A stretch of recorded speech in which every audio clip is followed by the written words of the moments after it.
advocacy. OKC, yeah, he love the ball. We posted up like we the nation with the final call. Rest in peace to Shouty Low. D4Ls and Shouty though. We been pimping since been pimping, and that's something Shouty know. Gangsters understand the lingo, suckers short but Shouty slow. Stack them chips and all the bingo when we fill up all the roast, all the roast, all the roast, all the roast. Yo, what's good? We back. We been gone for a little while. But in the words of Pippa Kid, your ego, your worst amigo. Yeah, it's your boy C, man. Hey, man. I'm going to tell you right now, man, if you don't be humble, you're going to crumble.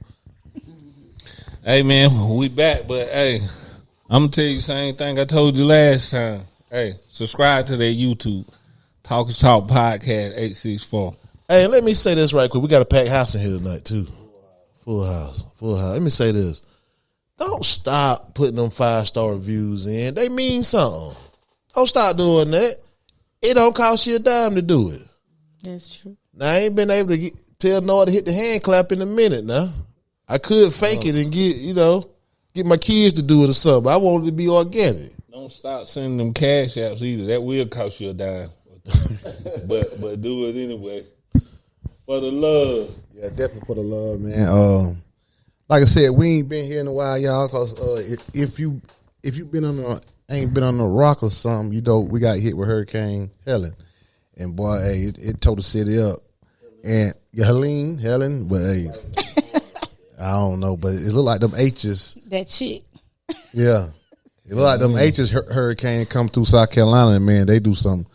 Well, Hugo, Helene, and look like everybody made through unscathed right here. Oh, you know what yeah. I mean? We back. We back. You know what I mean? Y'all, how was y'all's experience with Helene? Anybody? Oh, yeah. I lost power. Internet, food. Okay. I still ain't got internet. What? They gonna give you a discount though for this? That's I'm what I'm hoping. wondering. I plan to get one. I'm gonna tell you something that I figured out that I really take for granted with this hurricane coming through is red lights. When them red lights was out, everything was haywire. People just going when they. It's like a judgment thing. Yeah, Yeah. they wasn't playing fair, and I wasn't either. It's a little scary. You know what I mean? It turned to that. But I said, but look at us. We think we suck. We got red lights until we didn't have them. But let y'all introduce yourself. Okay, I guess I'll go first. My name is Clarissa Williams. I reside in Greenville. I am from Detroit, Michigan / Atlanta, Georgia, and I've been in South Carolina for since 2016. So I'm here to make an impact. Okay. My name is Linda Hood. I've been in South Carolina all my life. I was born and raised here, and I'm still here. Still here. Matriarch. Okay, I'm Carolyn Perkins. I as well was born and raised here in Greenville. Been here all my life. Love it. Not necessarily all of it, but here we are. Yes. Yep. Thanking and praising God for it. Yes. Exactly. That's what I was just going to say. Y'all sound like y'all got some choir voices up under that. I can't carry a tune in a sack. Well, your voice carrying now, though. It's carrying. I bet you know what to do in that kitchen, though, don't you? Oh, yeah. That's what I heard. Oh, somebody told you that? And it looks obvious, too.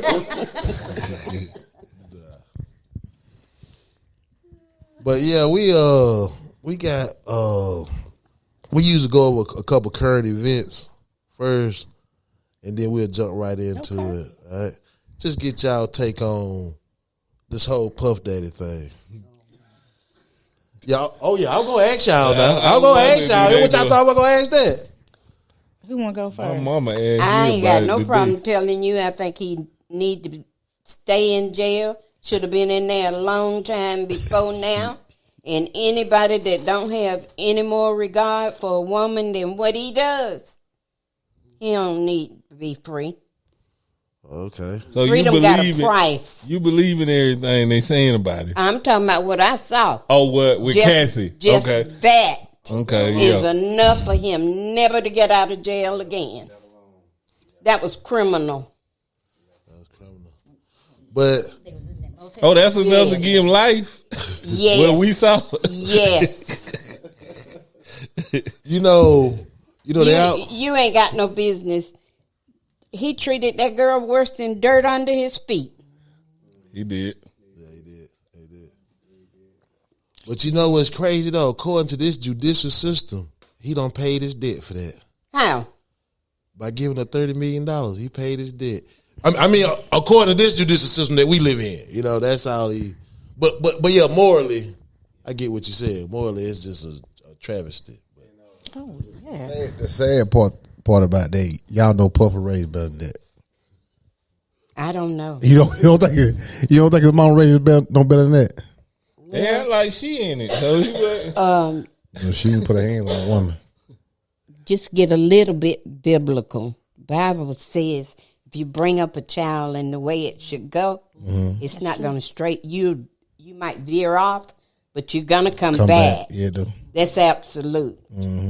And there is nothing godly in what I saw on that TV. we can mark that from the record then because he wasn't raised right then. We done came to the conclusion Puff wasn't raised right.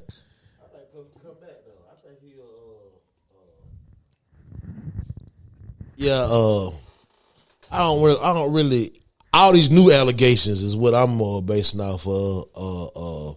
But you're right though. People looking at that, what he did to that young lady. That don't nobody even want to hear life. You know what I mean? Go ahead, and life him up. Don't nobody want to hear nothing else he got to say. But people got their thing. Everybody got their vices. It's sad. I don't really, what? This just for my curiosity. What one of you beat on women? Beat? Ain't no beat on no one. You have hit. Got her off of me? Yes, ma'am.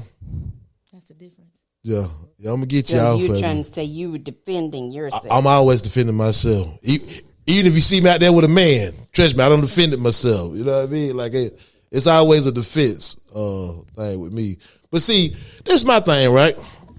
And I know I'm in here with my elders, but a woman supposed to be able to, spit in the man's face, talk about his mama, and hit him. Yeah, and he ain't supposed to do nothing. Not saying that's perfect case, but see, you asked us. I think the women should really keep their hands to themselves. Right. And We all should. Yeah. We all should. I know we all should do Right. that. But see, once everybody, like you said, we already don't struck Piper, Puffy. He wasn't raised right. Some people, but your mama tell you, when somebody hit you, you better hit them back. I don't care if it is that little girl like say, that. I don't give a damn who it Who is. it is. You better hit them back. So people be hearing in their head their whole life. They be hearing their head their whole life. And that woman go upside his head one good time because she mad about something she don't seen or something he don't did. And next thing you know, wow. That shouldn't happen. Right. I always say, Tell me how you feel. That shouldn't happen. You know they ain't.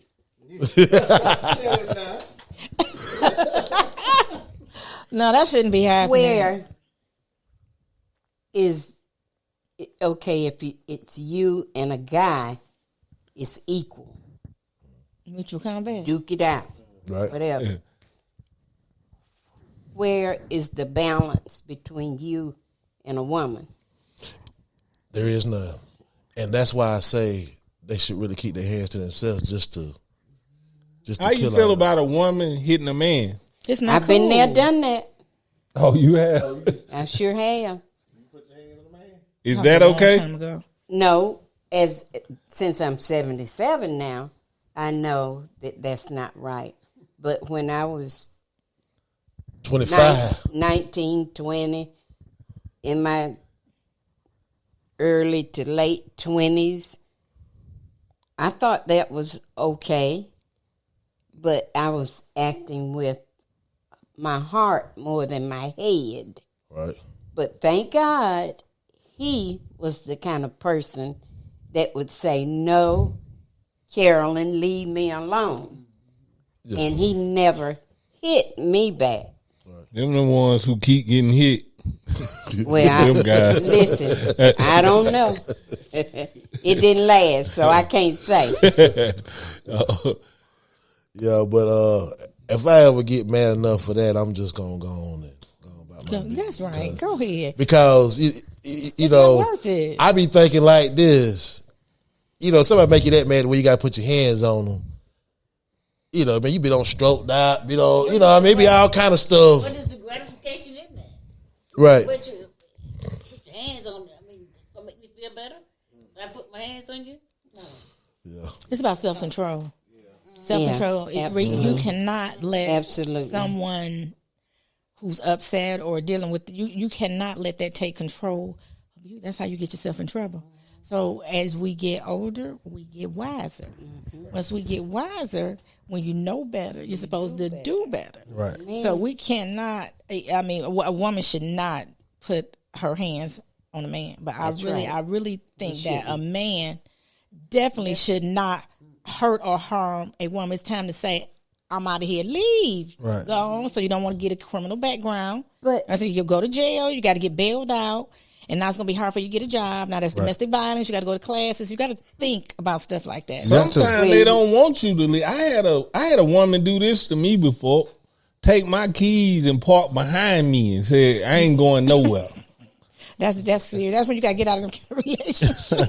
I took off walking. Get hurt. Yeah, that that girl smart. didn't hit Puff. What's his name? Puff. Yeah, we don't know now. We don't know what happened in He the room. claiming she did. That's his claim. Well, we don't know. We claims. just saw in the She hallway. Okay, but Yeah. she trying to get on the elevator to leave. Now, Right, at that right, point, right, yes, right. yes. She's trying to get away. Yeah, she is trying to get away. Right. Not Pull Hunt. We missed the first half of the recording. We did. We saw Puff Honey. enough for him to be in jail forever by my reason. Like say on a football field, they always see the last one to hit. I feel like they should have at least given him a bond, because I look at the Epstein man. I mean, different times when people commit crimes, they do get a bond. I mean, even if you have to stay at home, if you have to have an ankle bracelet on, I just feel like you need to get out of bond. I know two men that I think should be in jail. Puff Daddy and Donald Trump. Donald Trump. And he ain't been nowhere near handcuffed. Any one of the three of you all had done what he's been charged and convicted of doing, where you think you'd be? Oh yeah, it'd be an uphill battle. Oh, I don't yes. get this. How are they letting this man? He's a criminal. Run for president. What? This is It's scary. insane. It's scary for me. Oh my God. What you got to say? I'm a Trump voter. Ain't nothing wrong Go with that. figure. No, you're not. If You are, it's fine. You much right to vote for him As we vote for, as we Kamala. who we believe in. there's nothing wrong with that. Yeah, y'all vote for Kamala though. Oh, yes. Ooh wee. What y'all like about her? Everything. Yeah. Well, Oh, you know everything. what? When you think about it, she may not be the best choice, but she's our only choice if we're gonna stay with our party. And I like the fact that I can't stand a liar. Every time I look on the news, this man is lying. Be honest, tell the truth, and tell the people the truth, because those people believe what They that man lied says, too. and that's very, very dangerous for people to believe in lies and that rhetoric like that. That's dangerous. Because it's like a cult when you're not being honest with the people that you're leading. What make you want to? I heard you say in order to stay with the party. What make you want to stay with the party? Because I grew up being a Democrat, and I believe I stand behind what they believe in as far as helping everybody. Everybody in this country is working hard. Everybody's paying their tax dollars, so everybody. You good? You good? So you good? everybody. It's a free. Two pieces, please. So I just feel like I'm sorry, my train of thought got. You said everybody work hard in this country, and yeah, so we all work hard. We pay our tax dollars, and I feel like as a Democrat, I would like for those programs to stay in place for people that need help. They pay tax, even the immigrants. They pay. Some of them pay tax dollars over here. Some of them help build this country to what it is today. So if you build this country, you deserve to have a piece of the pie like the rest of us. So stop counting people out because of the color of their skin and saying untrue thing about immigrants and having people attacking those people like that. That's dangerous. Very dangerous to be lying on immigrants and have them not be able to take their children to school and the children can't go to school. No, I'm not with that.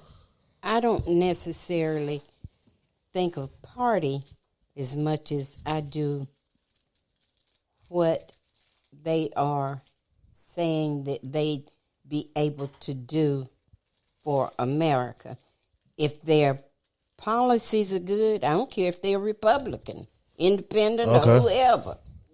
If you're for the right thing, it's not going to matter about party. I wouldn't have a problem voting for a Republican if they. I wouldn't vote for Donald Trump. I don't care how good his policies are. So even if it help your people, you wouldn't do it. I wouldn't believe that he's gonna do anything that he said. Okay. And I don't like how he talks. I don't like. I'm going ahead. He didn't really say anything that he's gonna do.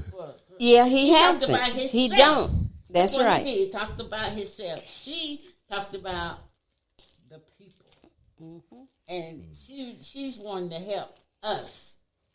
Donald want to help himself.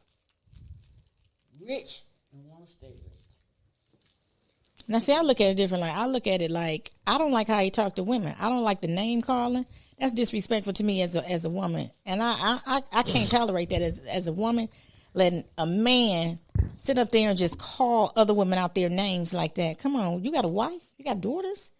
And you're out here talking to women like that? Where's your dignity? Where's your pride? Where's your respect for women? I got a major problem with that. I don't like the name calling. Whatever happened to whatever happened?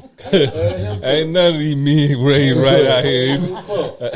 Whatever happened to sticks and stones might break my bones, but words would never hurt me? What, we don't go by that no more. We don't. So when the rhetoric is there in the divisiveness of what Donald Trump spews, there's a difference in sticks and stones may break my bones, but words may never hurt. So, the perception and the mindset of the people and his base is totally different than a sticks and stones.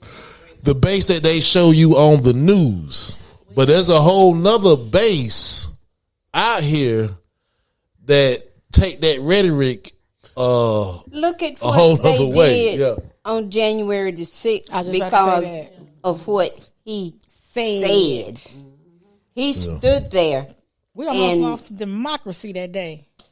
Almost up A under democracy that's done nothing for us. But that's better than communism. Black people. So of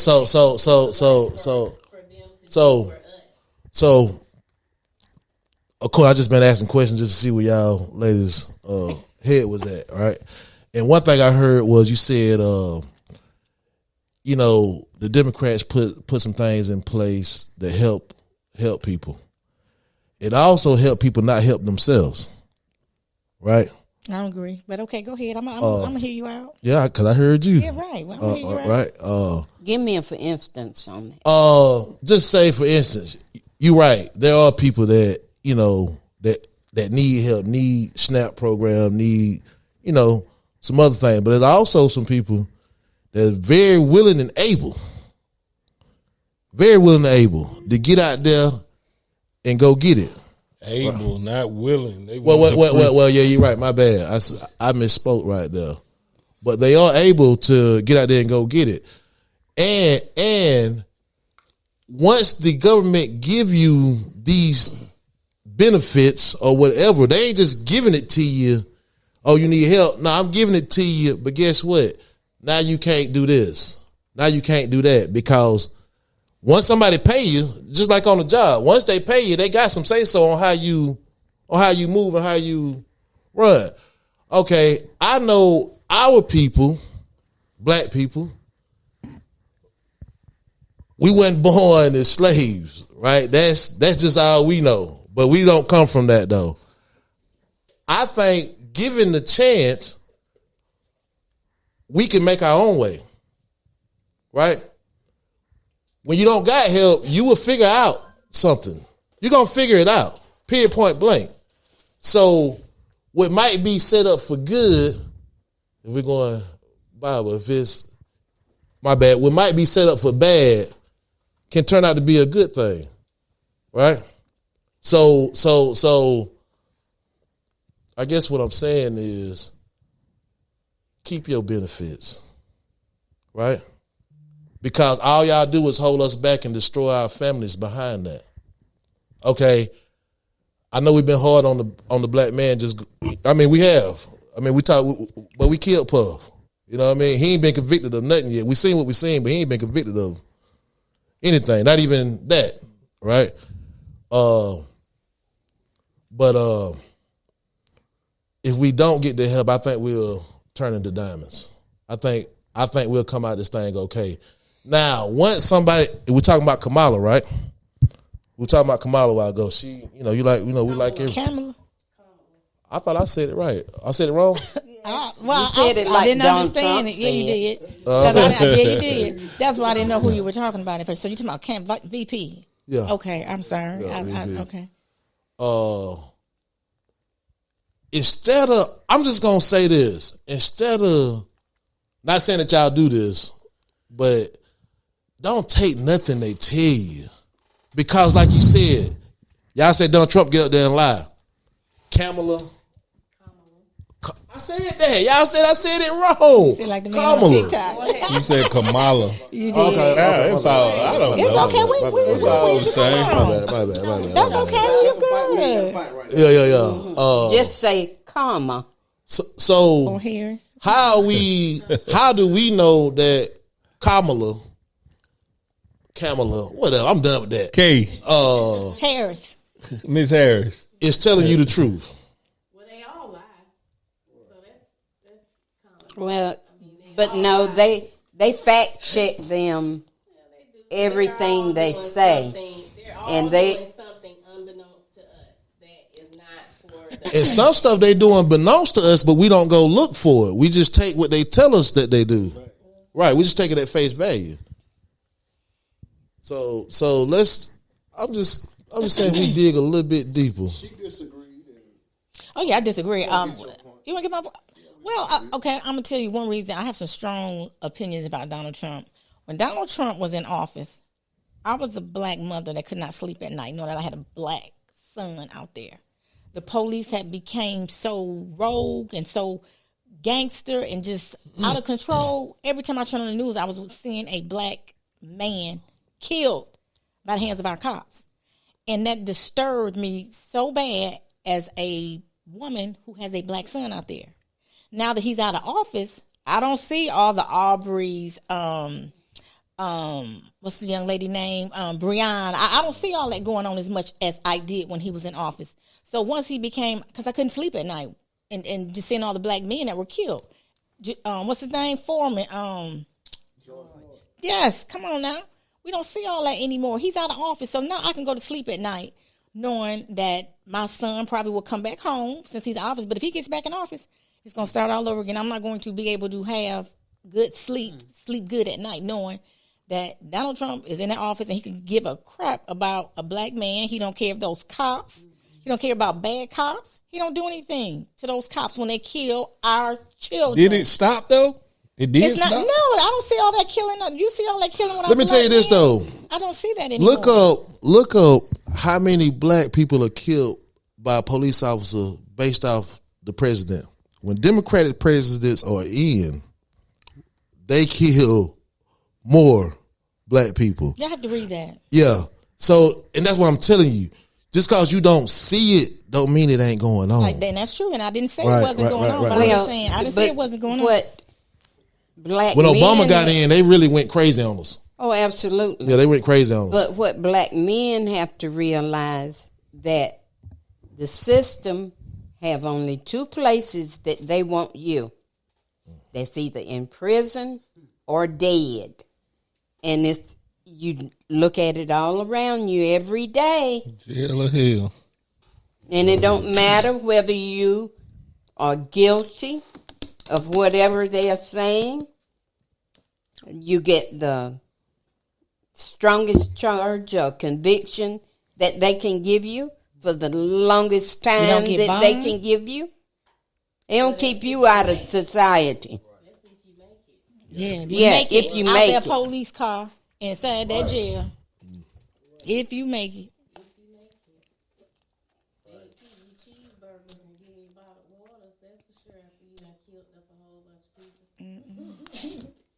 Unless it's by design.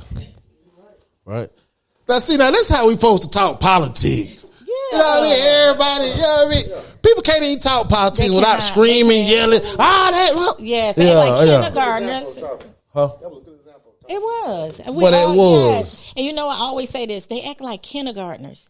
It's got to be about bipartisan. Like that wall that they want to build for immigrants, that's going to be a bipartisan effort. It can't just be Democrats. It can't just be Republicans. That wall is like, that area is like maybe 500-600 miles long. Are you serious?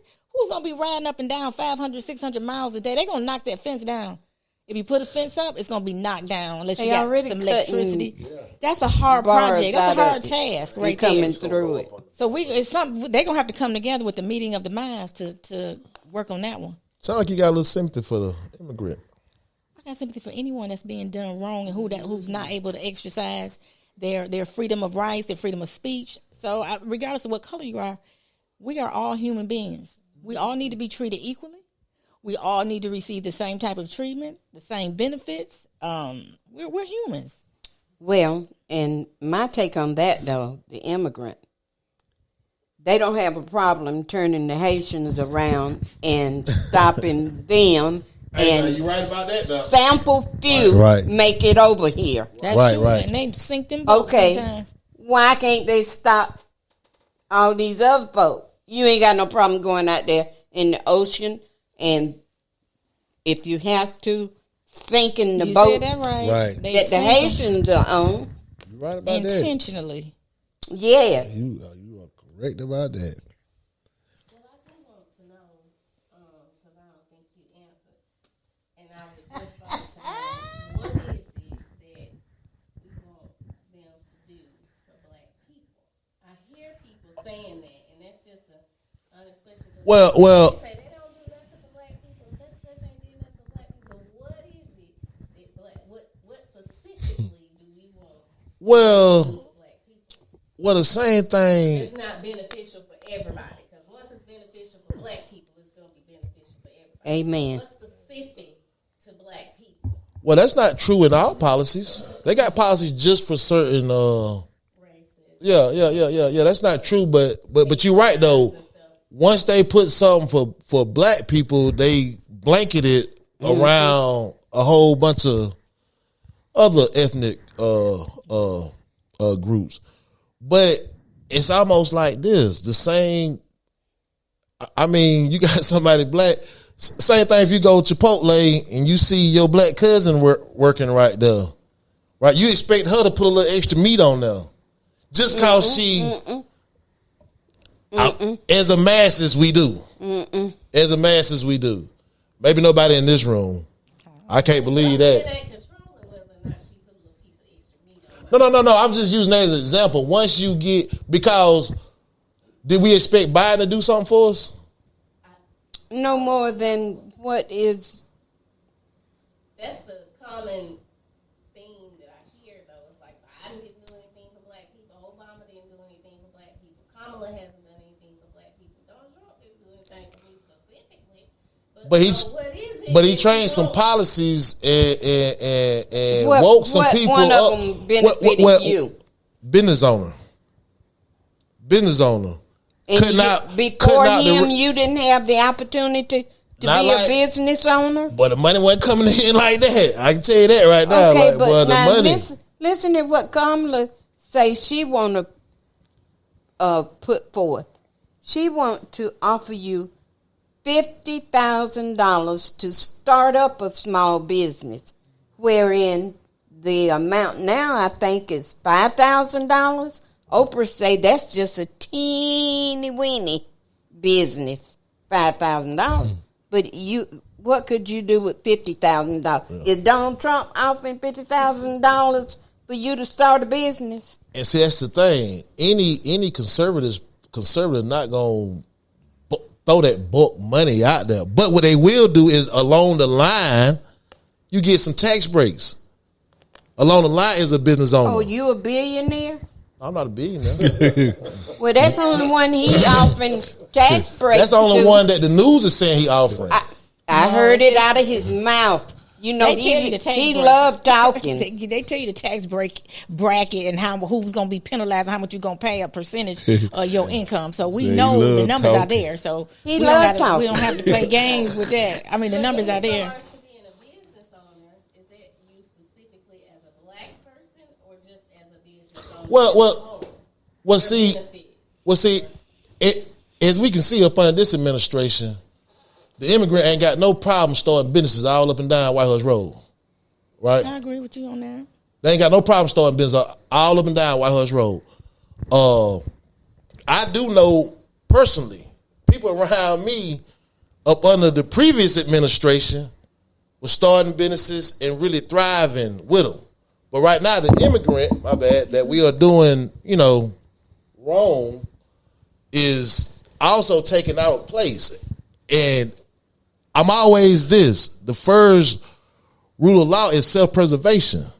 We got to save ourselves before we start worrying. We got to cry for us before we start crying for the immigrant.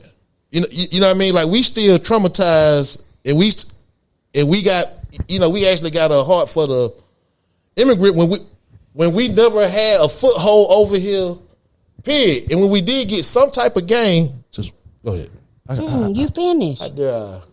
Finish what you saying. I just In my lifetime, I know previously over here in America, I'm a history buff, like crazy history buff.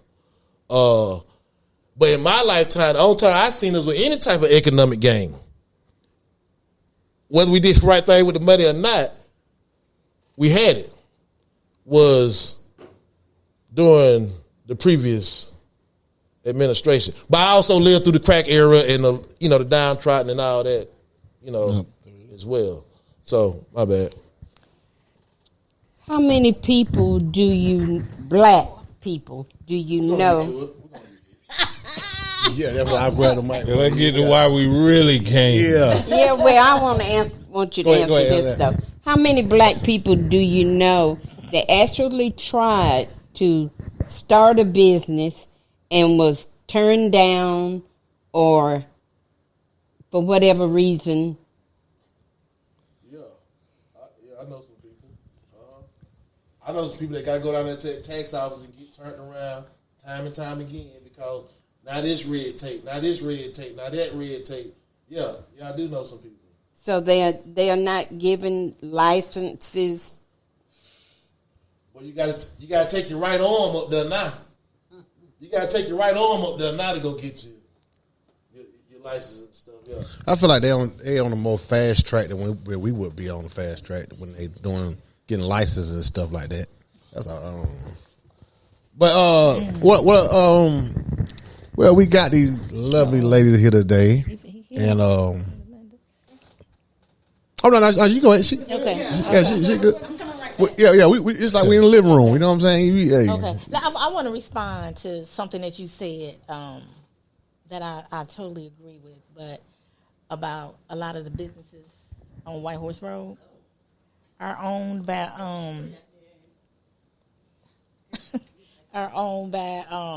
a lot of minorities. Right. And that is absolutely true. But at the same time, we have to look at the people who represent those areas. It's their responsibility to make sure those businesses that come into those areas are set up and they're owned by African Americans as well. We got to get a piece of that pie. They got to go out there. They got to go get some banks to come into those neighborhoods. They got to make sure we have business plans. They got to make sure we have some grants. They got to make sure we have some people to help us with our credit reports. We should be able to get a piece of that pie on White Horse Road. It's unexcusable. And when I see that, I look at the politicians in that area. Help your people. Help them. Because they getting it done over there on White Horse Road. I ain't even mad at them. When I see them, I'm like, y'all get it. Right. Why we ain't getting it? I don't know, but I believe it's the people that that represent. That's not my area, right? But the people that represent that area, they need to be making sure people in that area have the resources that they need to become a business owner or entrepreneur. Because some people don't know how the first step and going to apply for a loan. They don't know about looking for interest rates, the best interest rates out there. And then you have like certain kind of organizations. When you're an entrepreneur, they'll give you like a business plan. They'll help you get a grant. They'll bring you in and offer you classes and help you clean your credit up. You can't get a loan. You can't get a business with bad credit. You're right about that. And that's about what the second or third time that the people in office in Greenville County for that district have been called out on this show. See, that's what I'm saying. And you know what I'm saying? I'm from Atlanta, but I'm here. Right. And I see what goes on. Somebody got you vote for people that represent you. You vote for people when you call their office, they pick that phone up. When you got a complaint, they're going to pick the phone up and address it for you. When you call their office, they don't answer. It's never pick the phone up, never return your phone call. You're going for the wrong person. Right. Who over that district? No, like I say, man, hey, lightning struck 2-3 times in the same place. You know, y'all, we're going to need some fresh blood up there in a minute. But like I say, man, we got Clarissa and everybody in here. So I got a phone call probably about 2 weeks ago. About 2 weeks ago. About 2 weeks ago, you called me. You called me, and I called you back. And I want to shout out Bill Gibson. You know what I'm saying? He's still working. You know what I mean? Working behind the scenes, helping us out, whatever the case may be. Good guy. Great guy. You know what I'm saying? We had a great episode with him too. And you told me you got a story that need to get out. I do. That needs some real attention to it. Yeah, exposure. I guess it's time to go in. Yeah, it's time to go in. It's time to do what we do. Yeah, because I want my community, I want my people to know what's taking place in Greenville County, South Carolina. Right. And I'm going to say it. We have a state agency by the name of DSS, Department of Social Services. This state agency has been allowed to abuse their powers. They have been allowed to take our kids. Okay. Is that cool? They've been allowed to take our children. There's no oversight with that state agency. And they've been doing this for a very, very long time. And I've been speaking to a lot of parents in the community. They've been contacting me, reaching out to me, because they don't have anybody to turn to. Our state legislatures aren't doing anything to those employees over at DSS who break the law. Nobody's actually holding DSS employees accountable. Look, how many times do they get prosecuted and they break the law and they placing those children in dangerous homes with dangerous people? They're not doing background checks on those people. Those children are being thrown in sex trafficking, human trafficking operations. And there's no oversight. And you don't hear a lot about it until you talk to people like me that ain't scared to fight the system. Okay. So doing my own research, well, let me just say this. I became involved with, DSS became involved with me on October the 27th, 2021. Some doctor by the name of Dr. John Melville that works at MUSC in Charleston, South Carolina, 3.5 hours from me, sent a frivolous and fraudulent abuse and neglect report to DSS in Greenville County. I don't know this Dr. John Melville. He don't know me. He don't know my daughter. He ain't never interviewed her, talked to her, met her, treated her, or examined her. He ain't never talked to me. I don't know where this man came from. And he sent a report over to DSS on October the 27th, 21. Mm-hmm. And on November the 3rd, a DSS investigator contacted me and said she wanted to meet with me because somebody had been saying that my daughter had parasites. So I agreed to meet with her. We met and we talked, and she interviewed me and my daughter extensively. I agreed after me and her met at a local restaurant, Waffle House in Malden. She said, "Can I meet your daughter?" I'm like, "Sure." I'm all about, being honest. Right. Whatever you want to ask me, sure, come on. You can ask my daughter whatever you want to ask her. So I picked her up from school and we met, and I let her talk to my daughter, and I sat at a different table, and she asked both of us a lot of questions. And I told her we had been sick. Me and my daughter suddenly became ill upon moving into some apartments, Malden Garden Apartments in Malden, South Carolina. We were healthy. When we moved in those apartments, our health started to deteriorate. Mm-hmm. We didn't know why. Didn't know why we kept getting sick.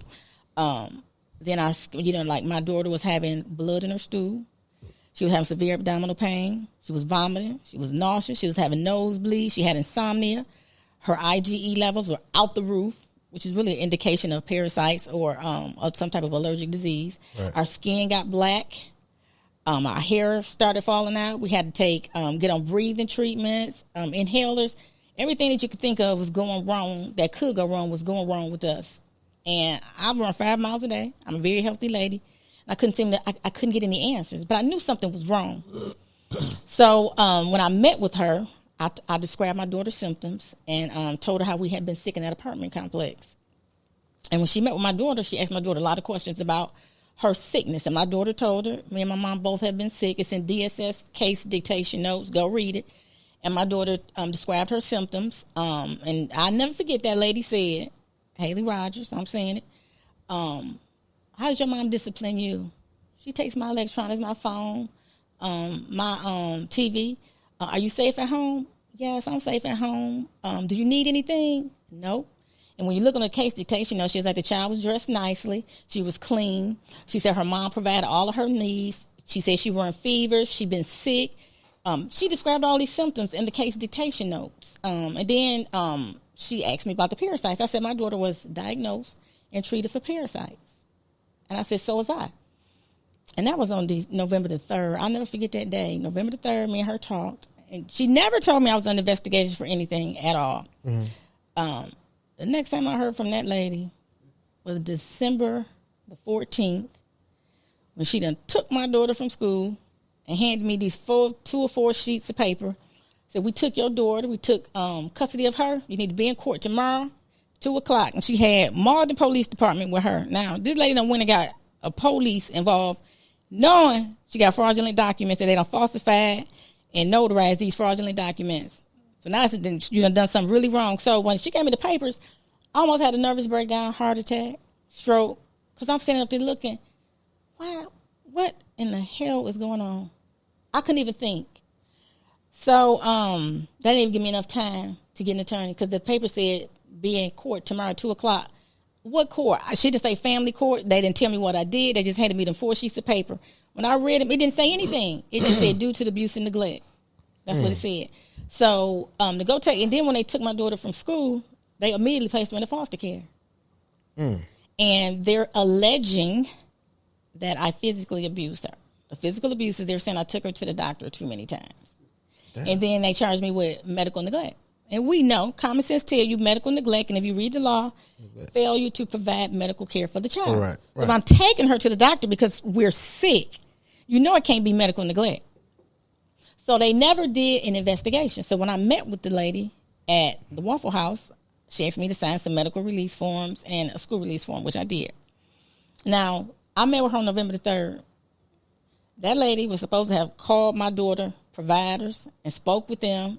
And she could have verified when I said my daughter did have parasites. She was treated and diagnosed with parasites. Right. That was her opportunity to say, give me the name of the provider that treated your daughter and diagnosed her, and I'll call him. And she could have verified that right then and there. It would have been a closed deal, because he would have told her yes, or I would have gave her the medical visit summary, and the case would have been closed, because the case was about parasites, is what they tried to say.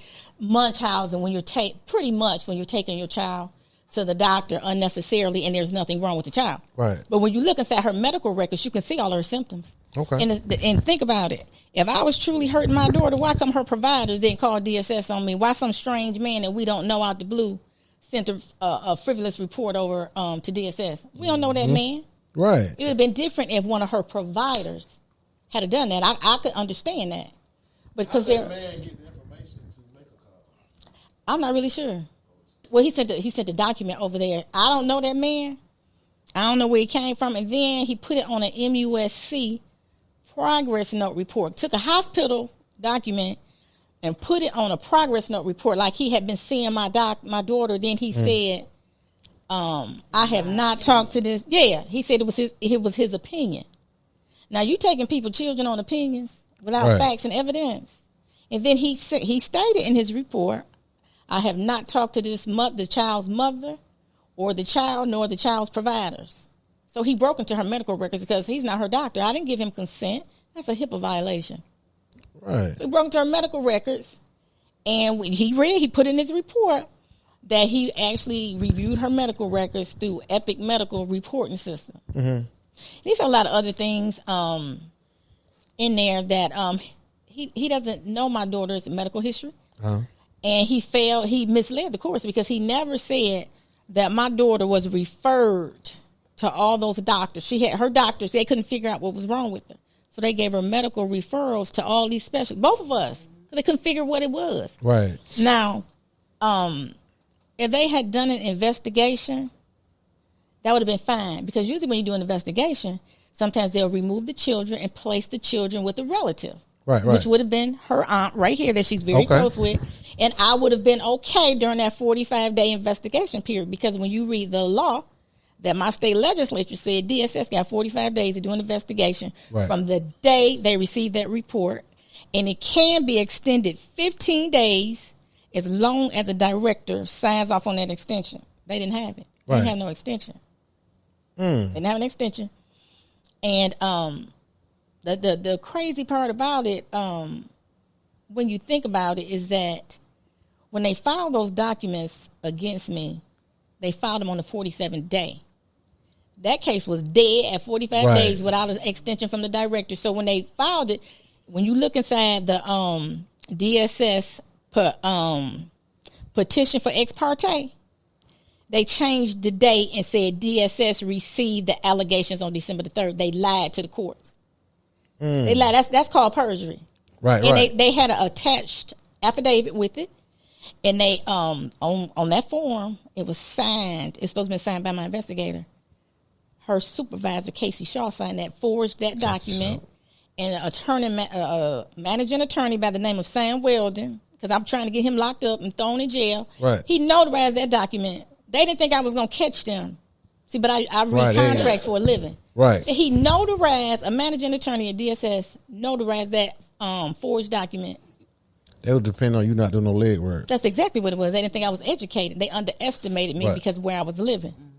Right. And so they said you, and their reason being is you took her to the doctor too much. Mm-hmm. What is taking somebody to the doctor too much? Like, how many times did you actually take her to the doctor? I think they said I took her 15 times in almost 3 years. So that's 5 times a year. But it don't make a difference if you sick. There's no law that tells you how many times.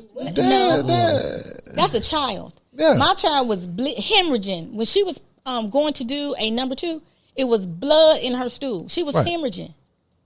Right. And another crazy part, they gave my daughter a colonoscopy and an endoscopy at like 11 years old. That is a major surgery. Yeah. And the I guess once DSS started making contact with some of these doctors, I don't know what they got going on over there. That Dr. Moye over at GI Prism, I'll never forget, tried to turn it around and make it seem like the procedure was unnecessary after she sent it over to my daughter's insurance company, because you know you got to do a pre-authorization and you got to tell the insurance company why the procedure is needed. Right. And she tried to turn it around. I guess she didn't want to lose her medical license for performing a major procedure like that. I'm not a doctor. Right. I don't perform procedures. Okay? I depend on you and I trust you to tell me why this child was bleeding, why she's vomiting, why she has blood in her stool, why she's has nosebleeds, why and we had like a big old nodule on our chest over here. Both of us had it right here, and my neck was this swollen. Right. It destroyed my entire quality of life. So I'm trying to take care of both of us. I'm thinking, Lord, we done got cancer, we got lupus. Just praying, because my health went like this. But come to find out, it was mold found inside the HVAC system in the air duct. So it was so bad in that apartment. When I kept telling the doctors, I'm like, there's hair growing out the walls. There's hair growing out the floors. There's hair all over this apartment, on the stove and on our dishes and everything. Never in my wildest dreams did I think it could have been mold. And so it was a mold in the first unit in that complex, and they moved us out. Now, I did see some mold. It was on the bathtub behind. It was, the tiles that fell off. It was an old apartment complex, and it looked like some black paper bag back there. And I guess it was the mold starting to develop, because I had to wear cotton balls in my ears every day because I kept having ear infections. My ears kept hurting, and I couldn't figure out why. So they were like, okay, well, you got mold. We're going to move you to another unit. So they moved me to another unit, and that's when all hell broke loose. And what's the name of the apartments again? Malden Gardens Apartments. And they know because they changed the HVAC system. But talking to mold remediation companies, they was like, that's not going to fix it. You're going to have to gut that apartment, pull them air ducts out of there and everything else. Right. So I knew that wasn't going to fix the problem, but they did change the inside HVAC system outside. And then I took the water to the state of Georgia, to their land extension department, because I knew we was getting it. Then we were spitting these hairs out of our mouth, and we were choking to death. And it was on our toothbrush. I'm like, something is choking us. We're gonna die. So I took the water down to Georgia Land Extension, and they said your water pipes are corroded. Then my friend said, I said something ain't right with this water. Every time I gargle my mouth and stuff, I'm choking. I feel like I'm gonna die, and I see hairs. My girlfriends were like, you need to see if you can contact that guy that found that water problem in Flint, Michigan, while it's killing all them black people. Right. And I did. Okay. You know what? He paid, and he tested that water, and it had lead in it. So enough. But did DSS know all that? I gave it to the attorney. Yeah, I gave it to Dustin Davis, the mold reports at first, and I gave Vanessa Kaysen the report that showed it had lead, and I gave her the report that showed that those pipes were corroded. Yes, and when I went to the doctor, because they were trying to say I was crazy. Okay, right. You're not supposed to see mold at that capacity growing all over the place. So obviously, it has some water damage in that apartment that I didn't know about. So when my doctor, my primary care doctor, she finally listened, because the doctors were turning us away, saying I was crazy. When she did some fungal cultures on my mouth, I had mold growing in my mouth, in my sputum. That's why I was spitting out them hairs and choking to death. Right. It started growing in my mouth and in my sputum. And then when she did some more, she took some hair samples. It was growing. It was in my hair. And she took some off my skin, plucked my skin. That mold was so bad, it was growing on my skin. And I kept seeing this hair, all these hairs. It looked like cotton was growing on my back at one time. And I was like, something ain't right. And I just stayed sick. And I kept seeing all this hair growing on my daughter as well. That was mold. So when they sent the pictures back, they sent the picture and it looked just like hair. And then when I Googled it, it said alternaria mold species looks like hair. So it was mold that almost killed us. And we was drinking lead, making a cup of coffee, boiling some hot dogs, boiling my hot dogs in lead. And then the water pipes are corroded. So Georgia Land Extension said, anything in that ground, anything, all kind of organisms come up them water pipes and cause a health hazard for y'all. Right. See, I didn't know this in the beginning. Right. I just knew our health deteriorated like that.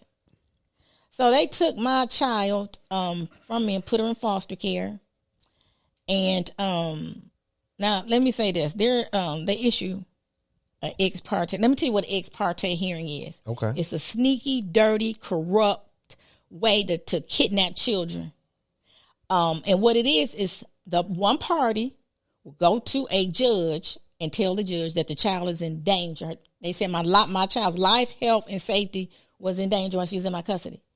And they went over to, I ain't know nothing about it. They don't tell you about it. Sound like both of y'all was in danger.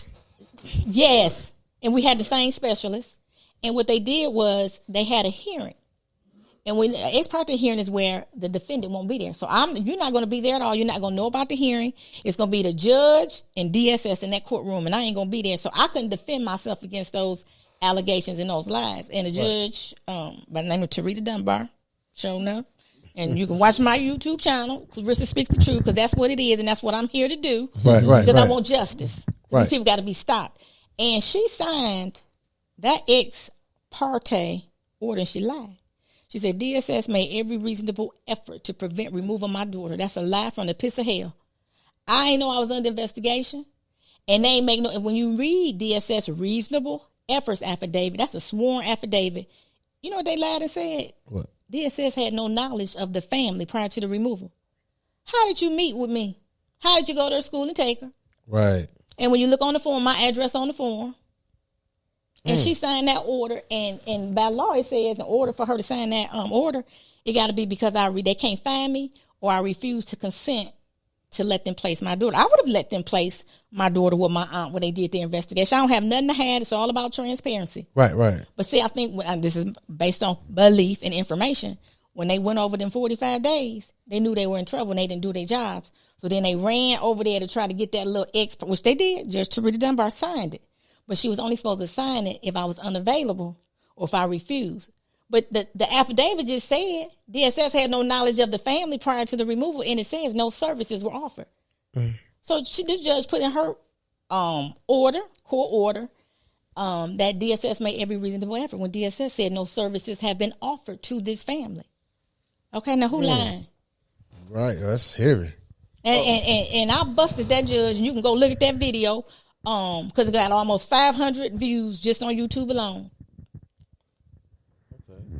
It sounded like y'all needed some help, though, right? Yes, yes. You needed some help. We did. Okay, so what they did was they were like, well, it's always children first, right? So they saying, well, the child need help. But instead of giving y'all the help, they just took her.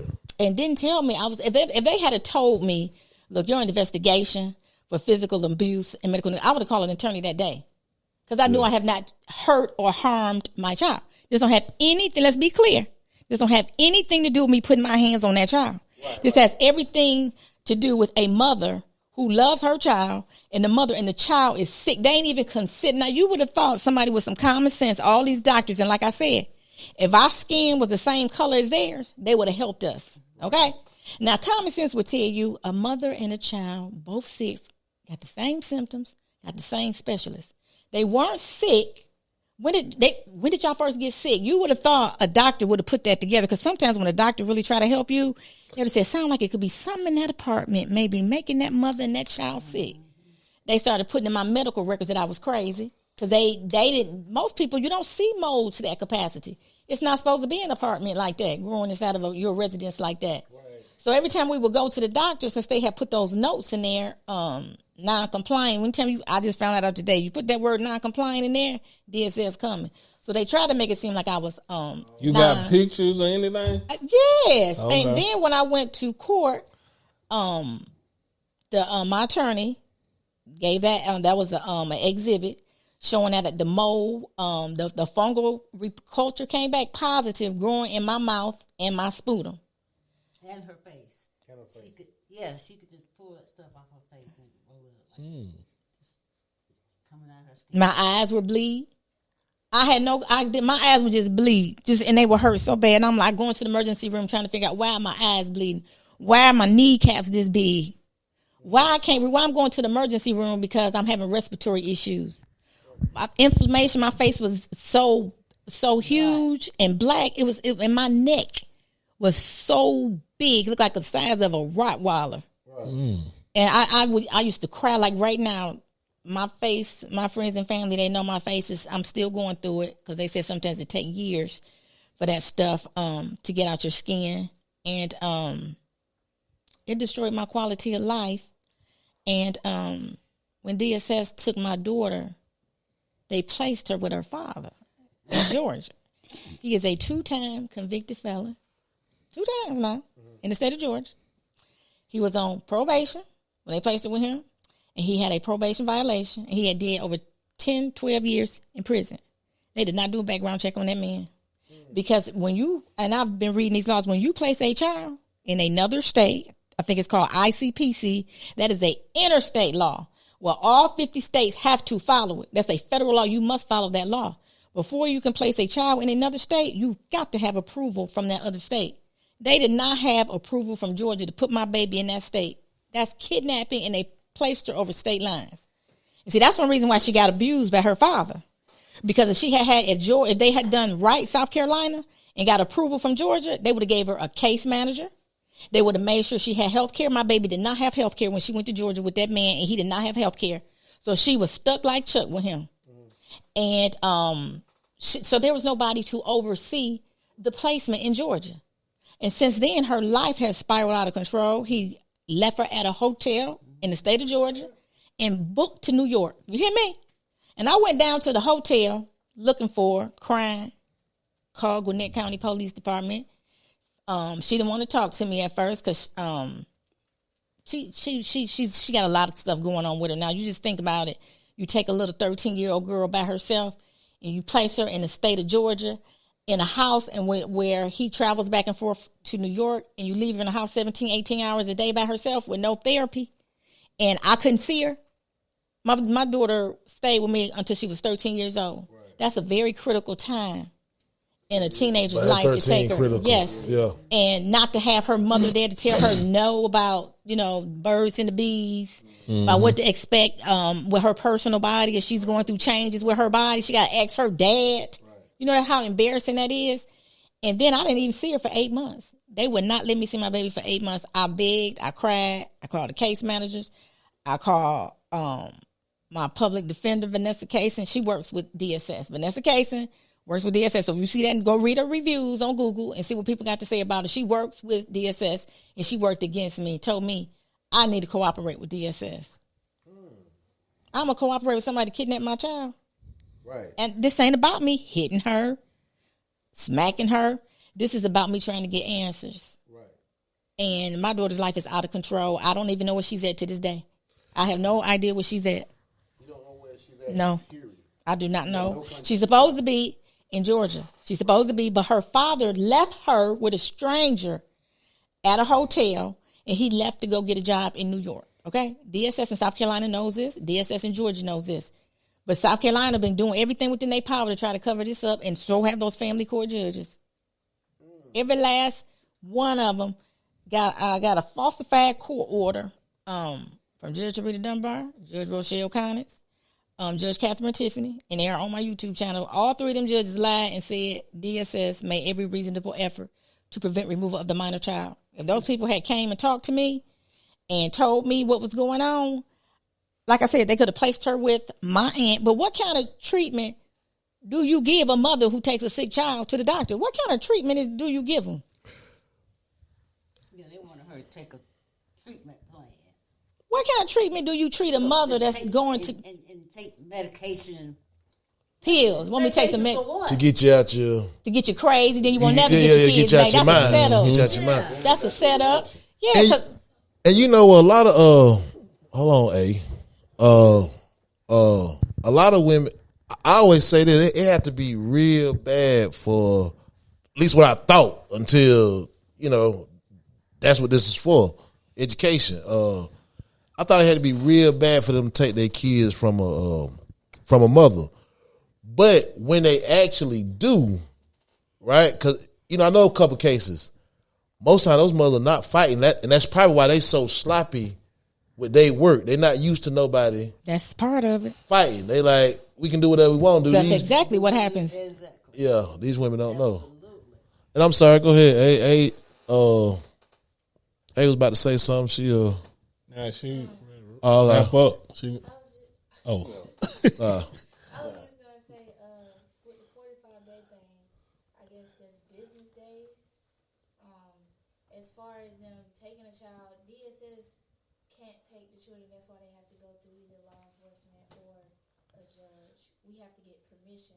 Well, basically, they say yes, and then we do our services, and then they go into foster care immediately. I'm not sure why they didn't assess you for the KCG. They should have. But if, they had that in the doctor's records that I guess they was trying to call you crazy. After they took her. Yeah, after. So that happened after, not before. It in the records, it wasn't saying that he wasn't compliant or something. The Dr. John Melville, who knows nothing about I could care less what he got to say, because in his report he said, this is my opinion. I don't care about your opinion. You have facts and you have evidence when you take children. I don't care who you take it from. You have facts and you have evidence. People call DSS all the time mad at each other, filing false reports. And the law, and I got it in my bag, the law states, section 63-7-920 says investigations must be completed within 45 days. Got to complete it. Unless you have, and I know Pamela Bryant, that used to work with Michael Leach, because my senator, Tim Scott, had her call me, and me and her talked about this 45-day rule. And you know when she called me, you know what she said? She said, send me the evidence that that case was not closed within 45 days. And when I sent it to her, she called me back and said, Miss Williams, investigators make mistakes. She admitted. But you didn't give me my damn kid back. Yeah, I will say it's hard to get somebody out of foster care once they're in foster care. But you should have never put them there. Yeah. You take. They definitely should have. She should have investigated correctly. It don't sound like she did. No, they didn't. I definitely would check in with my families every week just to update. In case y'all didn't figure it out, A is a DSS worker. Because honestly, once you do something, you go to your supervisor, you tell them what's going on, and they tell you the next steps. We personally don't make the steps. We just report to them, tell them what's going on. So whoever her supervisor was, that's also probably why they signed off. She fought, but you know what? She forged her supervisor, Casey Shaw. It's on my videos. She forged that affidavit. That was that. It asked for the investigator, Haley Rogers. Casey Shaw signed that affidavit when Haley Rogers was supposed to sign it. See, this case, they trying to do a cover up. So with DSS, like, for example, if I was to go in the system, I could look up your case. Anybody have access? I believe that's probably how that doctor saw that, and being that they are mandated report. Now, what you okay? Back up. When you say a doctor saw what? Like whatever in the system, like you said, he never met with y'all. He's a mandated reporter, so he probably read something and it was off, and he made the report just to be sure. Yeah, but he don't. You make a report on children that you've actually examined. It's just mandated. Look, I don't know why. Yeah, but I'm just. Yeah, I hear what you're saying. People do stuff like that all the time, or it could be a teacher that ain't even a teacher of the child, and they see something, they can make a report too because they mandated reporters. So are doctors. And I don't have a problem with them making a report. I have a problem with you going inside my daughter's medical records without my consent. That's I work. That's something that we can do. We can let's say you didn't sign that form that she like the HIPAA form release. The forms that I did sign. If you didn't sign that, she still would have been able to go. But she didn't.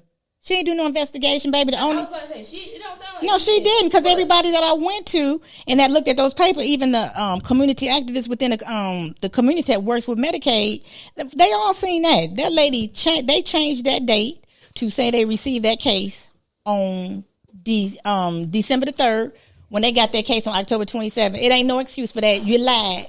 That's perjury. You go to jail for that. Is the 3rd when they took her? No, they took her on December the 14th, but they got the report on October the 27th. And I met with her on November the 3rd. So if my daughter's life, health, and safety was in danger when I met with her on November the 3rd, why you didn't take her on November the 3rd? Why you let her stay in my custody from November the 3rd to December the 14th? And then they changed the date. They said, that Dr. John Melville said, according to what he read, that the child was not on her inhaler on a regular basis. Sam Weldon changed it to say the mother refused to give the child the Flovent medication. That's a lie from the pits of hell. So, I know, that's why I'm like, yeah, it's above your head, baby. It's way above your head. When she came out and investigated you, did she give you some paperwork? Say that again, baby. Did she leave you with some paperwork? Who?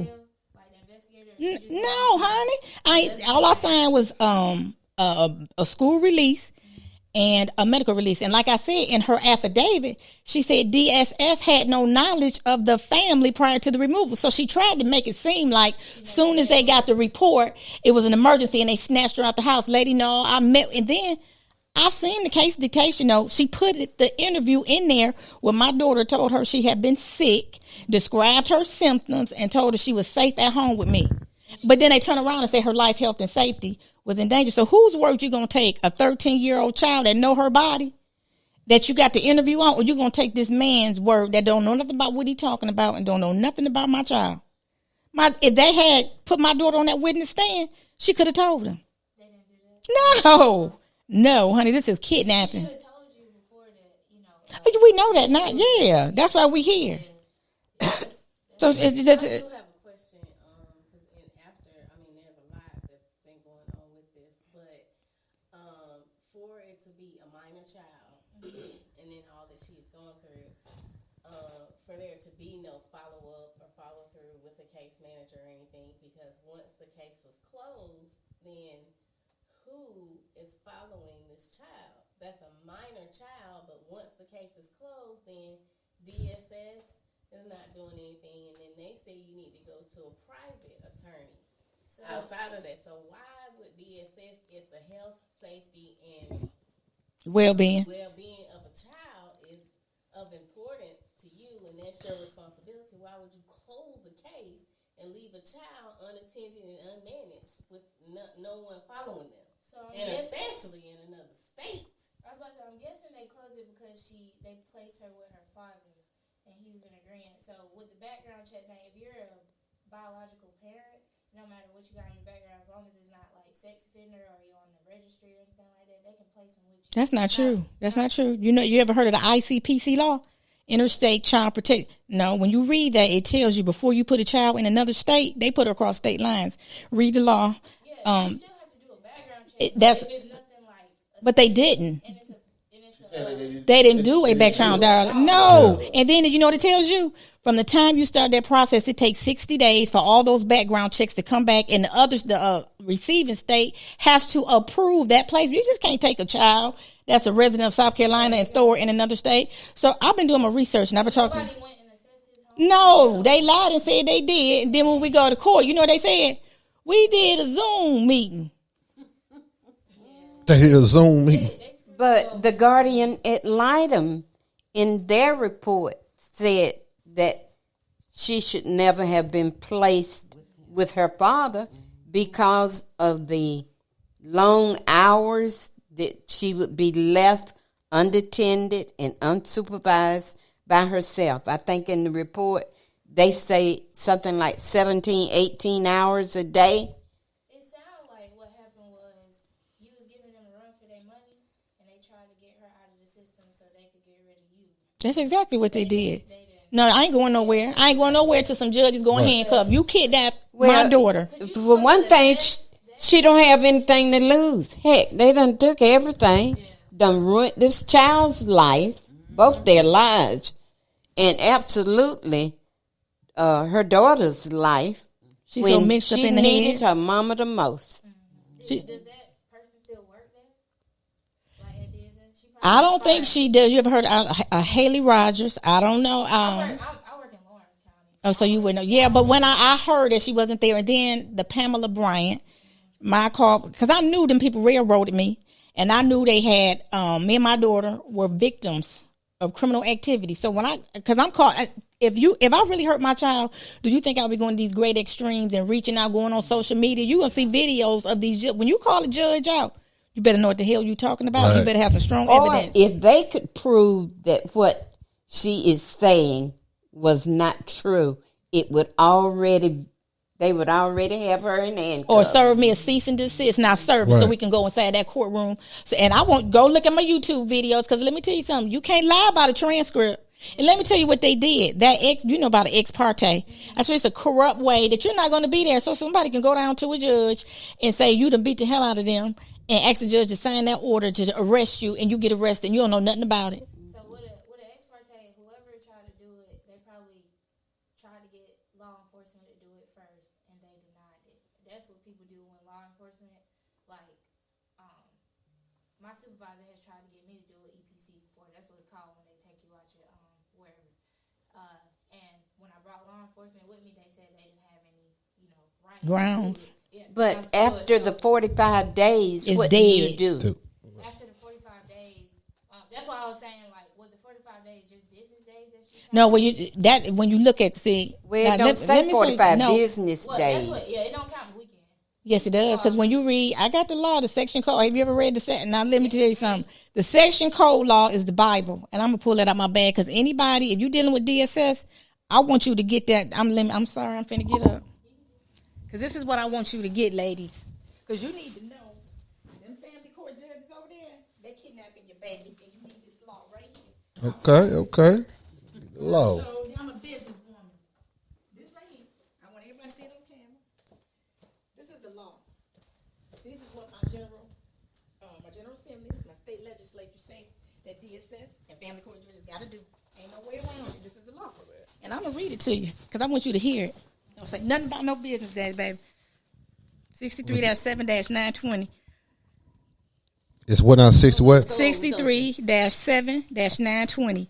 Investigations and case determination within 24 hours of receipt of a report of suspected child abuse or neglect, or within 24 hours after the department has assumed legal custody of a child pursuant to 63-7-660 or 63-7670, or within 24 hours after being notified that a child has been taken into emergency protective custody, the department must begin an appropriate and thorough investigation to determine whether a report of suspected child abuse or neglect is indicated or unfounded, guilty or not guilty. Right. The finding must be made no later than 45 days from receipt of the report. Don't say nothing about no business days. This is the law.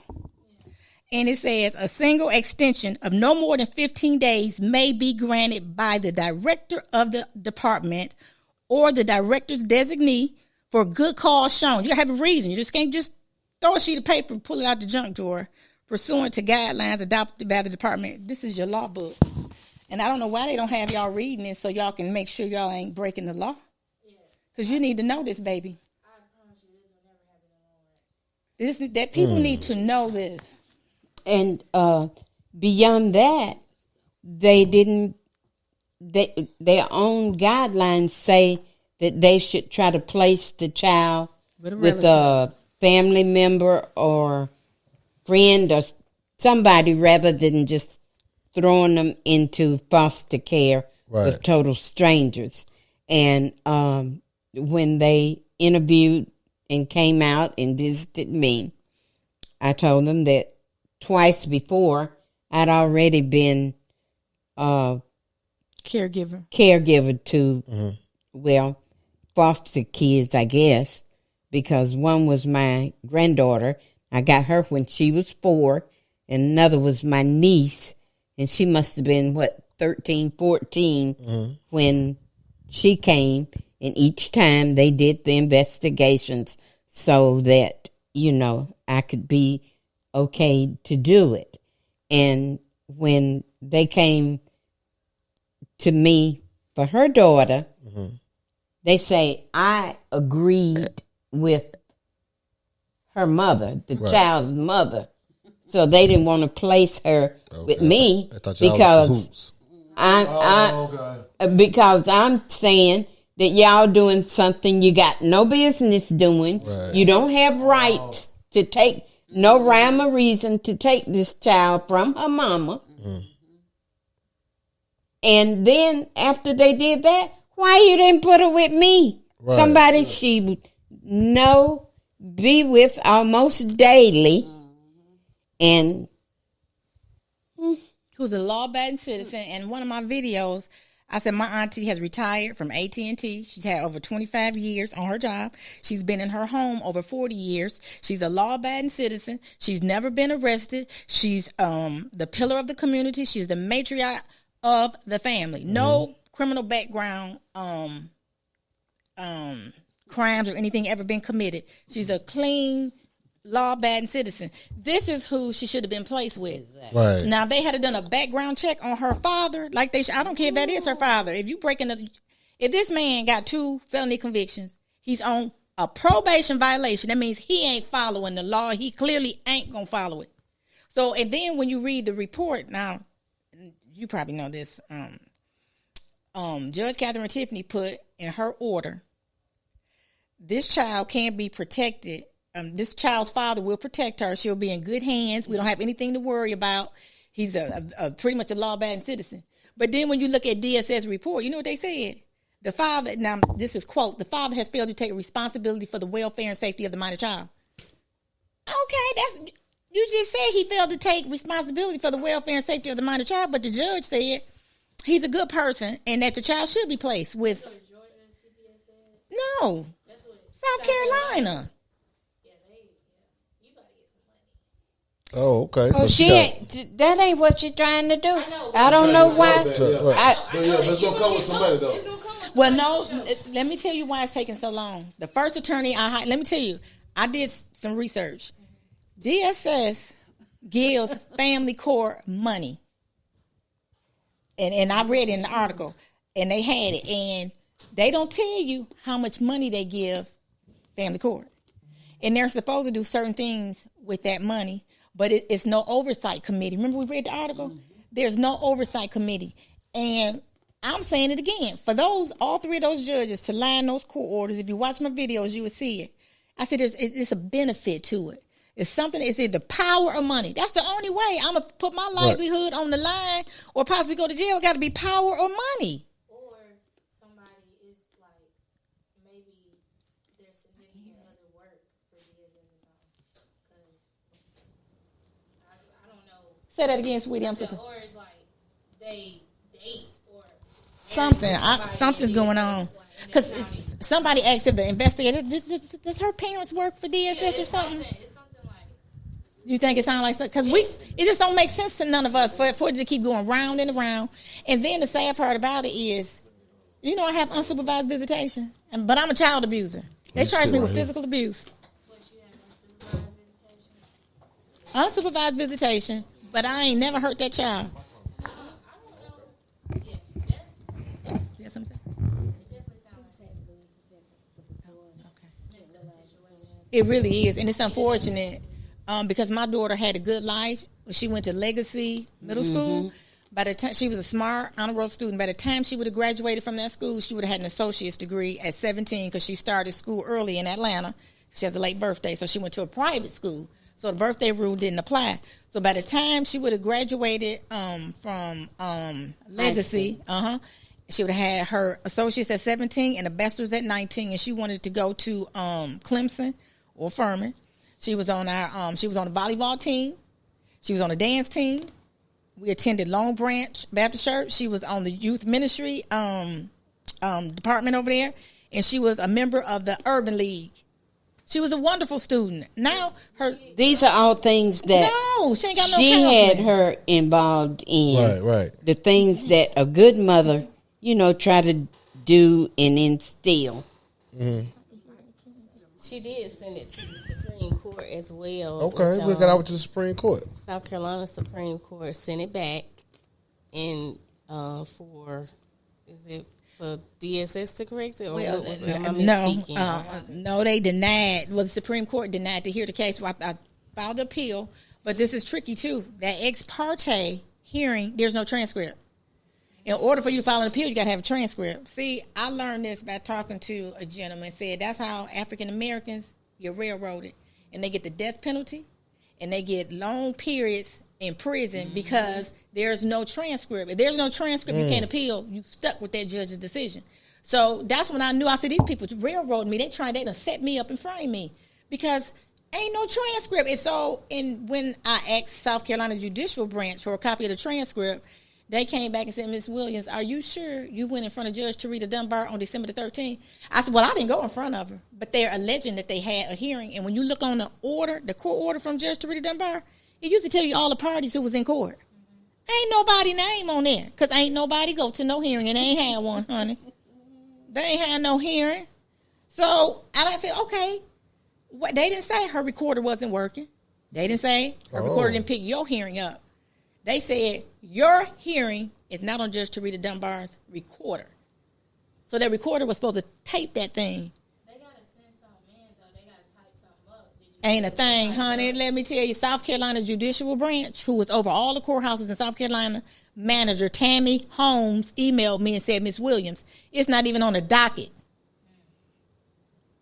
And then when you watch the video, yet in the reports that she has, it's saying that hearing took place. There no hearing took place. So I'm saying like DSS supposed to type something up and send it to their legal team, and you got all the records back from that, right? What records? Like the record. I mean, you saw the dictation, so I'm guessing your lawyer got the records from DSS. You talking about the case dictation notes? Like everything. Your lawyers have access to everything. Well, now here I got a lot of stuff now. I don't know what, because the DSS ain't playing fair ball anyways, and they committing crimes against me. So I don't know exactly what I'm supposed to have, but I can tell you what I do have has been falsified. And they done changed dates. They done changed doctor statements. The judges done lied and said DSS made every reasonable effort. Then when you look at the signatures, if you look at my YouTube channel, all those signatures are different. They different. So I like one of them. I said, do you got 3 hands on your arms, lady? Because how you gonna have 3 different signatures? That's not cool. Right. Why would a judge? And then like the ex parte order, I have 2 of them. just signed by Tarita Dunbar. They're two different signatures. And one of them got an original stamp on it, and the other one don't. So if you go take a document and you put it on a copying machine, you make a copy, they're going to have both the original stamps. One of them don't. So that Haley Rogers, when she gave me those 4 papers with Malden Police Department, her order is different than the one that somebody put in my folder later on, because I kept trying to find it. I couldn't find it. And I finally found it after I went up to the courthouse to try to get it. They were stealing emails. Somehow they were stealing the emails. All my folders. See, they didn't know I was a smart lady, so I'm going up to family court asking to see my folder because they'll let you see it. And when I'm going in there, I'm looking for documents. They done stole my family emails out. They done stole my family letters out. And one time they said they was going to give it to Sam Weld and tell me we're going to put a copy in there. Go in there, they ain't there. So when I go back over there 2 months ago, guess what? They done put them back in there. So it looked like they trying to cover up. Yes, honey. They doing a whole bunch of covering up. And all But that. but let me tell you something. I cannot tell you the number of women, because I got an email address. It's called Parents Have Rights, scdss@gmail.com. And I always say, if you got a problem with DSS, send me an email. And they send me a lot of, because I'm on social media all the time, Facebook posting and videos and documents. And those women have been reaching out to me for help. They don't have nobody to help them. Right. Who gonna stop them? They said, even when I called some attorneys, you know what they said? They very powerful. Nobody can stop them. Oh, ye a little faith. So let me ask you this: Where are we today about getting your daughter back, and how close are you? I don't know where she is. I don't know if she's alive. I don't know if she's alive. I told you he left her at a hotel. He left, and then he placed her with a lady. When I was going to get her back and forth, and spend some time with her because I was going to Atlanta, and I was getting a hotel. We were staying down there. He let her stay with some lady. I don't know. The lady got mad and put my baby out in the middle of the night after I had just dropped her off in Beaufort, Georgia. And I was getting off on the White Horse Road exit, and she called me crying at the top of her lungs, and she can't take it no more. Said, Mama, come get me. Because he told her, don't give me the address. Every time he make her go stay somewhere, he said, don't give your mama the address. So I said, I sure will. I pulled off at White Horse Road, went to go use the restroom, filled my gas tank up, made a U-turn. When I got down all the way back down to Georgia, 2.5 hours, my baby was standing outside with the same bag I had just dropped her off with a purse in the night. She had to come to South Carolina. She had to spend a week here with just like 2 or 3 outfits. And she had already missed 15, 16 days of school. It ain't nothing but the grace of God they done fell her. And she had to stay a whole week up here without going to school, didn't do no homework or nothing. So you actually had her after all this? After she got put out the house, the lady told her to get out. So how did she get back out your hands? You can't keep. Her daddy came and got her because he had a court order Right. for her. And when I tried to go over to family court to file an emergency protective custody order, they were saying those were the wrong papers because I was trying to do it myself because I didn't have enough time. And when I called like 2 attorneys, they were like, we don't have enough time to do it that fast, Miss Williams. So I'm like, well, I'm trying to do it myself. So it was a lady behind the window, and she was like, the documents weren't filled out properly. So before I can get to the right person, I did speak with an attorney over there, and she was like, Miss Williams, let me tell you this. She probably won't give you your daughter back because you ain't done no treatment plan. And I'm like, what kind of treatment plan do you give a parent that take their child to the doctor? Well, how you going? What you give me? You trying to give me some pills? Some crazy treatment pills? for what? Right. In the course of that, though, they were saying I that ain't she taking no needed to pills. do it. That's what it say on that paper. For what? No, I ain't gonna show nothing. You broke the law. And the law in South Carolina, kidnapping is if you are not that child's parent and you do not have legal justification to take that child, that's kidnapping. That ex parte order should have never been filed because I was never informed I was under investigation.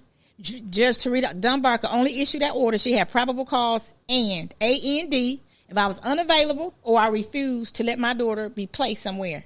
Everything they did after the 45th day was a crime.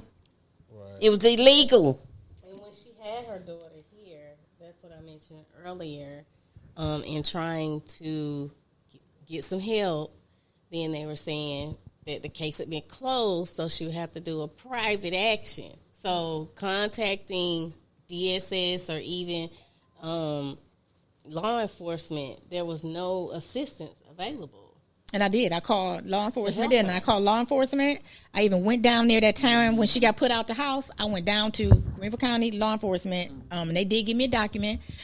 Me and my family have called Georgia so many times trying to get DSS, but what we know now is South Carolina. Even we called South Carolina done told Georgia that I was crazy and not to intervene in it. But see, Georgia know that they were supposed to give South Carolina permission.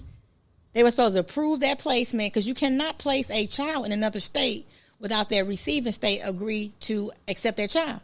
So that it's mixed up. See, now they involved Georgia, and Georgia was innocent of this, and now they got another state involved in this. You try to call like the intake hub? What, through DSS here? No, in Georgia. Yes, girl. Me and my family members, we called DSS so many times. Yes, and then I talked to the caseworkers, and they were like, well, but see, he tell them that's her aunt, her godmama, and stuff like that. And I'm thinking he going to care.com and finding all these nannies and just leaving it with all these strange women.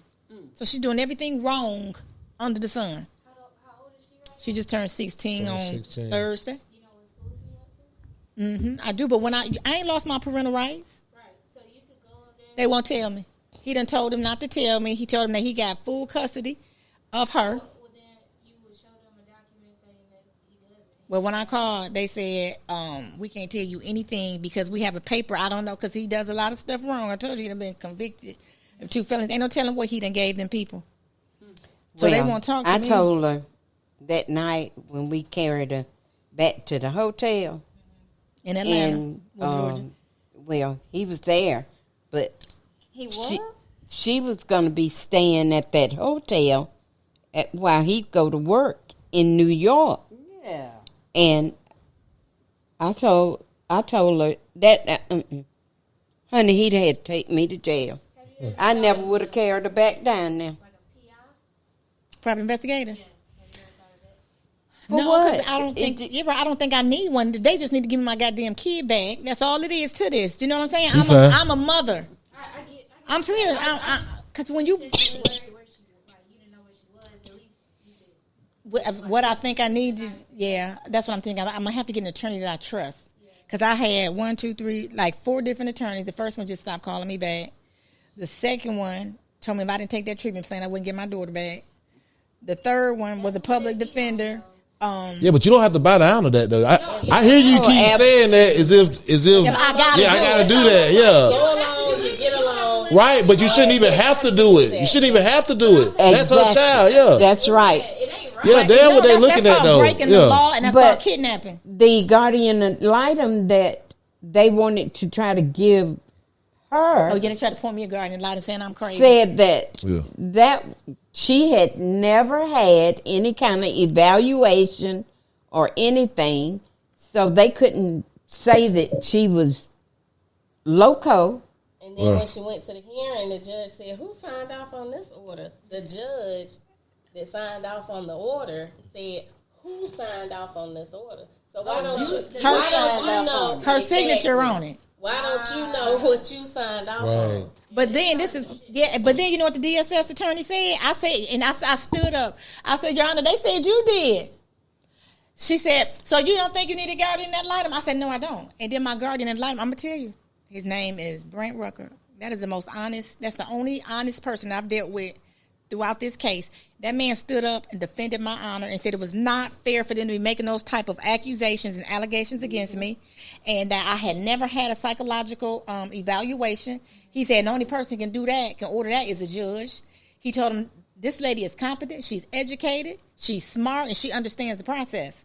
So a guardian ad litem, he was like, she can really assist her attorney and help them. So I guess they was trying to silence me and didn't want me to talk and appointed me a guardian ad litem. So when after I said it again, I said, Your Honor, they said you did. She ignored me again. So they gave you a guardian? Yes, because they wanted to silence me. That's what They wanted to shut me up because I was on social media. And so then, let me tell you what the DSS attorney said. He said, Your Honor, I was the only one involved in that. I don't think he think I heard that. And then I read the transcript the other day again.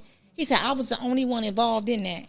So you were the one that issued that order. Because I told you I believe DSS has. Well, how he get her signature? Listen, they got on a it? file drawer full of judges' signatures. Because I told you, all those, if you look at my YouTube channel, you're going to see all these orders with all about 4 or 5 different judges' signatures. And Haley Rogers, she was a human resource officer, human service 2 officer, investigator. I'm serious. I showed you on the video. She got like 6 different job titles over there. How do you have that? And then the stamps look like rubber stamps. Right. Yeah. And what's your YouTube channel? Clarissa Speaks the Truth. Go check it out. Yes. If anybody out here listening to this that can You have something you want to say? add some help to Miss Clarissa here, because I don't know if you're trying to help her, you defending them, man. I don't know. Yeah, I mean, I get it, but They wrong. But like, I don't. They wrong, baby. What part of? but What when part you of actually what? got kids and they just take them, that's major. That's kidnapping. Well, that's Yeah. happening in Now. I mean, it's horrendous how that's happening to people. And Black people. Whether you listen to this podcast and you can offer help, or if you need help, just know that this is something that you don't just have to surrender to. Because if you don't speak up and you don't fight for yourself or your child, then that's what happens. They do You're exactly railroaded what they in want the to. system. And like you're saying, well, if you had just taken a treatment plan, no, because just like you want me to do something right, I need you to too. Right. And follow Yeah, that's the what law. I. That's what I. Because that's And what they're do- gonna use against. Damn what they what talking about. Yeah. But that's a, I want you to tell waving me, out of what you've heard from what she's told, what part of what they did was right? What procedure? Anything? Where did anything right? What kind of guidelines did they absolutely follow? I was about to say, the only thing that I can think of is getting you to sign the HIPAA form. I didn't sign. Oh, okay. You talking about the medical release in the beginning? Okay, I thought you were saying I signed it for Dr. John Melville. I don't even know that man. But see, I'm gonna tell you this. I don't really agree with you when you say he has a right to go on her medical records, because when we went to court, when we went to trial, he said, Your Honor, I need your permission to go inside this child medical records. So that tells me he can't do that unless he has a judge's court order. He can't do that, because why would he ask that judge for permission to go inside her medical records? Because if he didn't need her permission, he wouldn't have asked for it. Like I said, we could go. Like I could pull up your old case and look through it. I'm not supposed to, but I can. That's what I'm saying with that. So you trying to say he wasn't He supposed to? might- he wasn't Yeah. supposed to, but he probably did. Like them doctors talk to each other. Somebody could have said. I know he getting a check from DSS. I'll tell you that. Like, I don't know. I hate that this happened to her. I really do, and I can't Right. stand behind that. But I know if it was me, that wouldn't happen. Well, that means That's all I can you're a nice lady and you follow the. That's all we ask. Yeah, follow so the law. you say. No, it's joking. No, Yeah, just follow follow the the law. law. You say, you know what? I'll be going to bat with my supervisor. Like, no, I already done grilled her on what she do on her job before. I really have. That's So, cool. she As long said as you she- follow the law, because I do believe they do have some decent ones over there. But at the same time, if you don't follow the law and you taking people's children, you need to go to jail. was Haley white? She's a white lady. All of them were. All of Sam them. Weldon. I'm Sam Weldon, Haley Rogers, and Casey Sharp. I don't think any of them work over there anymore, because when I've been Googling their names lately, they don't pop up. They used to, but they don't pop up anymore, because I don't care. You can run, but you can't hide, because them Right. handcuffs My coming. office, it's only one white lady there. Okay. Everybody else is black. But I'm not saying that that's good or bad. I'm just saying, like, Oh no, that's I good. don't feel as if they always understand. Like, white people, they don't always understand. They don't understand our culture. Yeah, or they're biased. Like, I had a family, they took their children and put them in foster care, but you know, after they take them, you get a probable cause hearing. So the probable cause hearing, they came and they fought. They said everything that they needed to say, and they got You the had a kids out of probable foster care. cause hearing? No, I did. But let me tell you how that went. You not know. I'll never forget when Judge Connors came out there. She said, okay, y'all, we here for emergency protective custody. And that's on my docket. And I'll never forget that DS attorney said, no, we're here for a probable cause. That's right. No, she didn't even know what the hell, what was going on. You coming out there, you said that was not on your, that's not why I'm here today. I'm here for a probable cause here, and then you're supposed to be able to write affidavits telling your side of the story. You know what she said? Because my attorney said we weren't prepared. We didn't know we could write affidavits. You would have thought a decent judge would have said, well, I'm going to give you 30 minutes to go write an affidavit. You know what that lady said? Well, when you come to court next time, I'll let you write your affidavits. And let her stay in their custody. Affidavits. Affidavits. And you let my child stay in DSS custody. And you refuse to let me, that's denying me my right to due process. I had a right to tell that lady that everything they said was a lie. And she said I couldn't do it. But they make you like asking them questions. And paper, you got to put it on paper. Yeah, it really is. The system is set to work against you. And I think we don't went super deep for the podcast because Right. you decided to chime in. And And that was great. Like Yeah, I say, yeah. she's with the DSS. we respect you. Yeah. Oh, I heard you, but they broke the law. I'm glad you did because you know what should have happened, and you know what guidelines they should have followed. And they didn't. And I mean, they have Ruined my baby's life. And mine too. absolutely. Right. And if they are supposed to be there to protect and look after the well-being of family, That's not what they did. Right. And so hopefully can y'all two work together, try to get this, come together on anything, just some pointers. Well, she's already well versed and educated about the situation. I would give you our lawyers. Y'all need I feel like if they was to listen to this podcast, they'll have all the information they need. You got it. Yeah. Word-wise. I feel like anybody listening to this. Because she got a job to do still. You know what I'm saying? And I want her to keep her job. I'm just saying. So at this point. This is about to say that about our kids, though. It really is. Some people We can do get that another because job. they're young. You know what I'm saying? And I'm just saying because at this point, I'm gonna keep hammering until I get some handcuffs, until I get the right attorney, and I'm praying that God gonna send the right legal team to me, because this is a crime shame that a courthouse full of crooked judges would sign court orders and falsify them and say that DSS made every reasonable effort to prevent removing my daughter. And when you read it, that's not true. When you read it, it says they ain't have no knowledge of us, they ain't offer us no services, and that's a lie. Because how did you pick her up? right. How you meet with me? How you call me and ask me to meet with you? So I mean, they got but busted. they could have left her with me And that'd have indefinitely. been okay. Yeah. She would be here with a support. They just snatched this child's life away from her. And the sad part, she told DSS, I'd rather stay with the foster mom than my dad. Damn. And they told her, you going with your dad. They made her go. Well, y'all, like I said, man, the clock on the wall say that's all. All right. Well, we got to figure something out to get this child back Come on now. with her mother. That's right. And anybody that's listening, our Atlanta family, if y'all down there and do you have a picture of her or anything?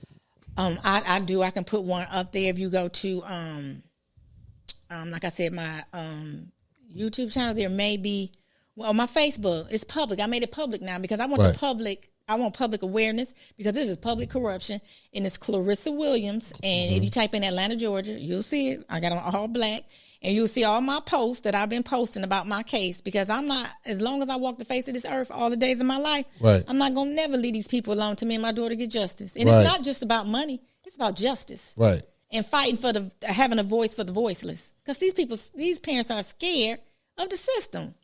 I'm the only one. I'm like, am I the only one not scared of y'all? DSS picked the wrong Bring it on. Yeah, they picked the wrong one that bring it. time. Yeah. Wrong one. Give them all your handles, though, so that people know where to find you at. You said you got a Facebook, but what's the name on it? It's Clarissa Williams, Okay. and put in Atlanta, Georgia. Okay. We put in Atlanta, Georgia. Just What's look. your YouTube channel? Clarissa Speaks the Truth. Okay. And I have a personal email address set up solely for mothers or parents and caregivers who need some help. It's called Parents Have Rights, SCDSS, as in South Carolina Department of Social Services, at gmail.com.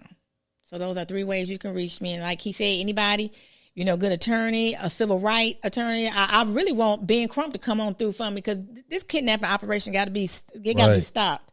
They got to stop kidnapping our babies and putting our babies in the system and letting them get abused and used, and they never come back home, and it destroy the black family. We got to stop this. Because if they did it to me, and I'm an educated woman, they'll do it to a woman who's not educated, who don't have any resources, who don't have the ammunition to fight for herself. And they thought you were one of them. Yeah. Right. And basically, they've taken everything from her. She has no family support system now. Unless, she were to call, but none of us know how to Contact her. contact her. She had on We don't social know. media. We don't know if she's alive. We don't know if she survived the hurricane. That's right. We don't know anything. Her dad would let her take Ubers all over town. And see, I can't go into a lot of things, but my daughter's life has been disrupted, and she has been abused, medically neglected, and mentally neglected as well. Oh, yeah, the same thing that they're saying she was doing too much of. He's not doing it all. Right. No doctor, no medical insurance, And nothing. took her braces off himself. Took the child's braces. That's how you know a child being taken care of. When they got braces. Because how much they cost? For Yeah, real, arm that's and a leg. dead indication right there. That Right. He couldn't take her to get them tighten up, so they had They to take took them them off. off. Yeah. Yeah, man. Hell, I'm gonna get you over here to work this thing right here. But like I said, man, I'm glad y'all came. We're glad we and came. We get this enjoyed message y'all. out here, and I'm looking at this clock too, and I'm thinking I don't want to be in the same thing as Puff Daddy not being raised right. Cause I know I need to get y'all home. You know what I mean? So Say they ain't going to church tomorrow. No way. I ain't say that. no, they going to church. Okay. I'm not going tomorrow, but I need to go, definitely. For real. I need to go. So like I said, y'all, if y'all could help us out, man, we would gladly appreciate it. Are y'all the ones that had a podcast with Jimmy Saddler? Jimmy said, yeah, we had Jimmy said. Oh, did you? Uh-huh. Okay, I saw that. Okay. That was a good one. Well, that thing just touched me real bad because I know the entire family. Okay. And he was in jail over 20 years. Right. Come home and died. Die like that, right. On 2 months. 2 months and died. Jimmy Saddler. I didn't know that. Yeah. Yeah. Jimmy blessed us with his presence. So we gon' yeah. We gonna go ahead and get on out of here, man. And Shout out to Hammers. man, if y'all want to reach us, man, just know it, y'all. I don't forget. We got Talk Podcast. One on Twitter. Talk on podcast on Instagram. Yeah, man, it's no job, man. Just follow me. I don't Right, know- we I done don't know said all it 300 these- times, so y'all know how to get in touch with it when We you had want a to get good in touch with time. it. Good time. Real good time. Talk is talk. Talk is talk. Talk is talk. Talk is talk.